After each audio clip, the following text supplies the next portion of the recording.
సంక్రాంతికి 2 రోజులు విడుదలైన మా సినిమా చాలా పెద్ద సినిమా కాంపిటీషన్ తో విడుదలవుతుందని మనందరూ చాలా భయపెట్టించారు.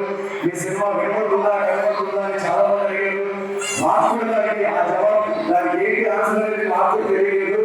కానీ 2 రోజుల్లోనే సంక్రాంతి బ్లాక్ బస్టర్ గా నిలబెట్టారు మా సినిమాని. Thank you so much. మీరు చూపించిన రెస్పాన్స్ ఎలా ఉందంటే రాజుగారికి వెళ్ళి 7 తరాలంటూ 7 తరాలు ఇల్లు గుర్తుండిపోతుంది. మీరు ఇంత ప్రేమ చూపించారంటే మీ ప్రేమలో నేను చాలా దూరంగా వెళ్ళాను. ఫిల్మ్ ఇండస్ట్రీలో స్టార్టింగ్ లో నేను ఆడిషన్స్ ఇస్తున్నప్పుడు హీరోకి ఫ్యామిలీ బ్యాక్గ్రౌండ్ లేదని చాలా మంది భయపెట్టించేవాళ్ళు. ఒక్కసారి ఈ రోజు 4వ బ్లాక్ బస్టర్ కొట్టిన తర్వాత ఒక చిన్న మాట చెప్తాను. నాకు ఫ్యామిలీ బ్యాక్గ్రౌండ్ లేదేమో కానీ ఈ బ్యాక్గ్రౌండ్ లో చాలా మంది